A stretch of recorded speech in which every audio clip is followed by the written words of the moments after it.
Hello everyone, welcome to CBL and I hope आप सबकी पढ़ाई बहुत अच्छी चल रही होगी। एंड आई आल्सो होप कि आप लोग जो डेली एमसीक्यूज हमारे हैं अलग अलग सब्जेक्ट्स के, be it history, polity, static, Punjab G K, तो आप लोग उसको कंसिस्टेंटली सॉल्व कर रहे होंगे बिकॉज बहुत ही हेल्पफुल है ये आपके अपकमिंग एग्जाम्स के लिए। ऑलराइट, सो उसको without any miss you should solve it regularly. Okay, चलिए स्टार्ट करते हैं आज का सीरीज। सो पहला क्वेश्चन है, Dickens Sonia recently seen in न्यूज़ेस। तो अगर आप लोगों ने जो जोग्राफी और एनवायरनमेंट का वीकली जो हम करंट अफेयर्स अपलोड करते हैं, अगर उसमें आपने देखा होगा तो ये एक रिसेंटली डिकिन सोनिया करके बहुत ज़्यादा न्यूज़ में था। सो ये क्या है बताइए? A oldest animal, B dinosaur fossil, C new invasive species in western Ghats, या D critically endangered bird.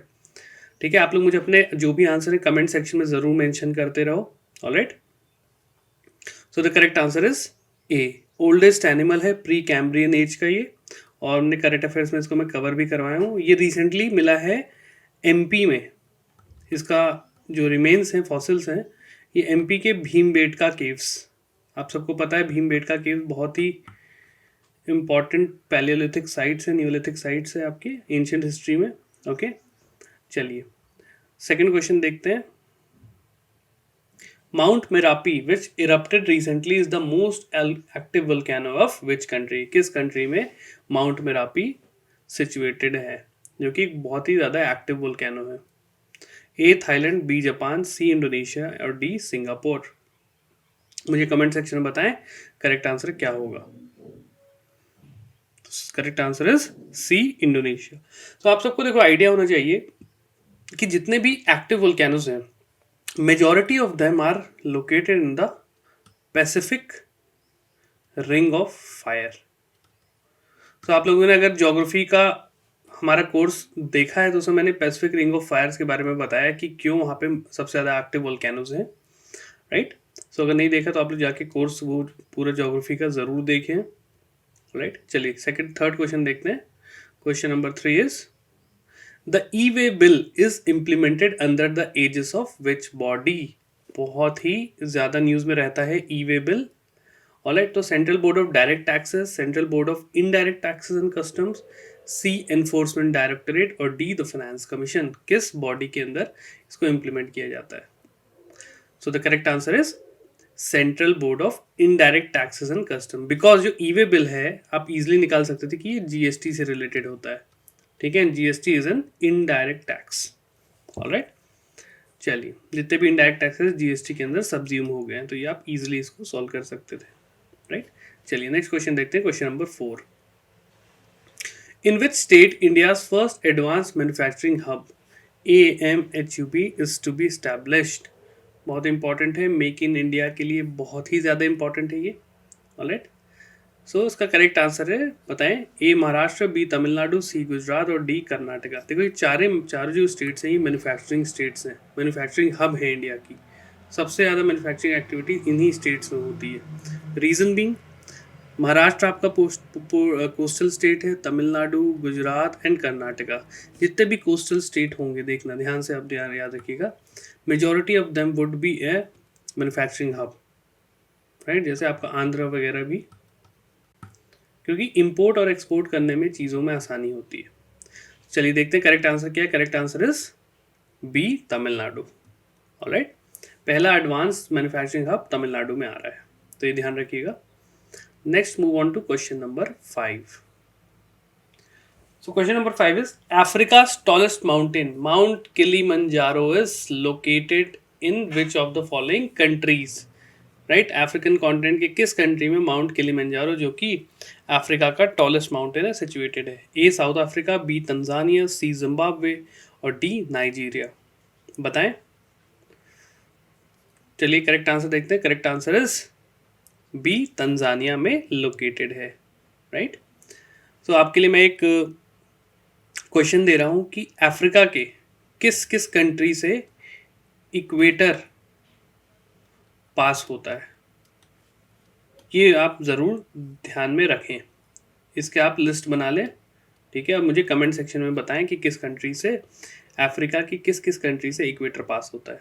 Alright, चलिए क्वेश्चन नंबर 6 देखते हैं। Question number 6 is a statement based question है, regarding National Hydrology Project. Okay, तो बताइए ये इसके बारे में दो स्टेटमेंट्स हैं. पहला स्टेटमेंट है, it was started by ministry of जल शक्ति with the support of ADB, that is Asian development bank. Second statement is the project aims at improving the extent, reliability and accessibility of water resource information.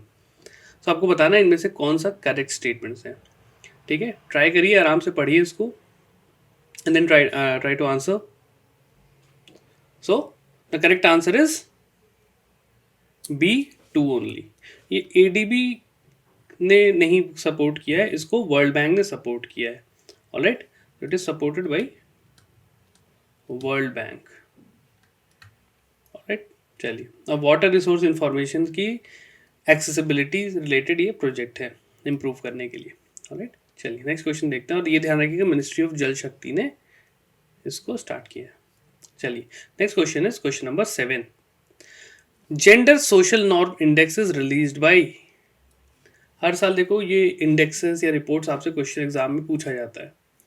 ठीक है, तो A World Bank, B United Nations Sustainable Development Solution Network, C UNESCO और D UNDP United Nation Development Programme. तो gender social norm index is release by. Correct answer बताएं comment section में. D UNDP release करती है. तो ये याद रखें, जितनी भी आपको मैं इंडेक्सेस कराता हूँ उसकी एक लिस्ट बना के आप अपने पास रखते जाएं. ठीक है, ये पीडीएफ फॉर्म में क्वेश्चंस आपको मिल ही जाएंगे. ठीक है, चलिए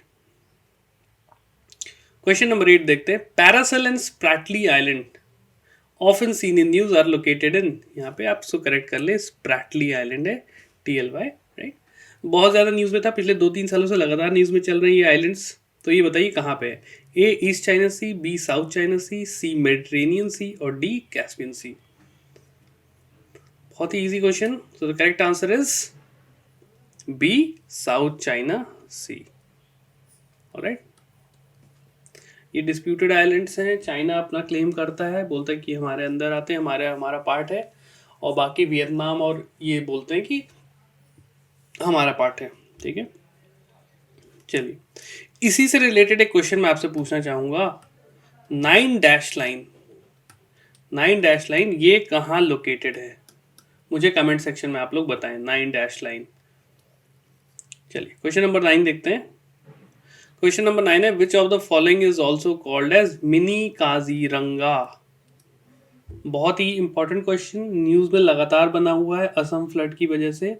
सो ए पोबितारा, बी मानस, सी दिब्रू साइखोवा और डी ओरांग. एक कॉमन चीज मैं आपको बता दूं, बताइए पहले तो आप लोग इसका करेक्ट आंसर क्या है. So the correct answer is A Pobitora wildlife sanctuary. ठीक है, इसको मिनी काजीरंगा ही बोलते हैं क्योंकि यहाँ पे 1 हॉर्न राइनो सबसे ज़्यादा पाए जाते हैं. 1 हॉर्न राइनो की सबसे ज़्यादा डेंसिटी है पोबितारा में. ऑलराइट, सो पोबितारा, दिब्रू साइखोवा, ओरांग नेशनल पार्क, ये सब आपके असम में लोकेटेड हैं. तो ये ध्यान रखिएगा. ठीक है, चलिए. और मानस आपकी transnational boundary national park है, मतलब ये भूटान तक भी जाती है आपका. ठीक है, तो ये ध्यान रखिएगा. चलिए लास्ट क्वेश्चन देखते हैं. क्वेश्चन नंबर 10 है, the headquarters of SAARC is located at. Very easy question, very simple question, but बहुत लोग कंफ्यूज होते हैं इसमें. तो बताएं, A Dhaka, B Kathmandu, C Colombo और D New Delhi. So the correct answer is B, Kathmandu में सिचुएटेड है. अब आप लोग मुझे बताएंगे सार्क में इंपॉर्टेंट कंट्रीज. देखो सार्क की कंट्रीज को याद करने का मैं एक ट्रिक बता देता हूँ. MBBS, ठीक है, Maldives, MBBS Spain, Bhutan, Sri Lanka, Pakistan, Afghanistan, India, Nepal. Okay, so ऐसे B for Bangladesh. MBBS Spain, ये सार्क की कंट्रीज को शॉर्ट में याद करने का एक तरीका है, मेरा तरीका है, आप लोग यूज़ कर सकते हैं इसको. ठीक है, MBBS Spain for SAARC countries, right. So इसी टाइप की जो इंपॉर्टेंट चीज़ें हैं, कुछ टिप्स और ट्रिक्स मैं आपके लिए आगे भी लेते आऊँगा. अब देखो इसी टाइप के आपके जो MCQs आपको और जो हम कंप्लीट डिटेल में कराए हैं, ये हमारे जो टेस्ट सीरीज़ है उसमें हमने पूरा डिटेल में इन डेप्थ कराया है, तो आप उसको ज्वाइन कर सकते हो. बहुत अच्छी टेस्ट सीरीज़ है. देखो टेस्ट सीरीज ज्वाइन करने का सबसे इंपॉर्टेंट मोटिव क्या होता है, हमने क्वेश्चन प्रैक्टिस की आदत बनानी है, राइट. जैसे आप ये डेली 10 क्वेश्चंस करते हो, इट्स गुड, बट जैसे जैसे एग्जाम करीब आएगा ना, आपको ट्राई करना है कि यार मैं एग्जाम में से 100 क्वेश्चन आता तो मैं डेली के 100 क्वेश्चन सॉल्व करूँ। तो एग्जाम, जब आप एग्जाम में पहुंचोगे तो आपको ये रियलाइज होगा यार मैं 100 क्वेश्चन तो सॉल्व करते आया हूँ, तो ये इस दिन मेरे लिए कुछ नई चीज़ नहीं है, I am doing it for a quite a long time. Alright, तो आपको ऐसी प्रैक्टिस अपनी करनी है। Okay, so I would suggest कि आप लोग ज्वाइन करें और उसको प्रैक्टिस करें। ठीक है, जो गलत हो रहा है ट्राई टू अंडरस्टैंड कि गलत क्यों हुआ है, आंसर्स पढ़ें, सोल्यूशंस पढ़ें एंड उसको याद करें। जो क्वेश्चन सही हो गए गुड, जो गलत हुए हैं उसके एक्सप्लेनेशन आप पढ़ें, उसको याद करें, ताकि आगे हमसे वो चीज़ गलत ना हो। ऑलराइट, और देखो कभी भी जो प्रिलिमिनरी एग्ज़ाम होता है ना, उसमें सबसे ज़रूरी चीज़ रहती है आपकी विड्थ ऑफ कवरेज। कितने ज़्यादा आपने चीज़ों को पढ़ा है, कितना डाइवर्स चीज़ों को आपने पढ़ा है, उतना ज़्यादा आपका सक्सेस का रेट बढ़ता है। ऑलराइट, और देखो सबसे अच्छा तरीका है विड्थ कवर करने का, एमसीक्यू सॉल्व करो। तो हमने देखो इसमें सार्क के बारे में पढ़ा, हमने इसमें नेशनल पार्क के बारे में पढ़ लिया, इसमें हमने डिफेंस एक्सरसाइज के बारे में पढ़ा, तो ये आपकी विड्थ अपने आप बढ़ाती जाती है। ठीक है, तो this is all for today, I will see you in the next video and till then have a safe day, bye.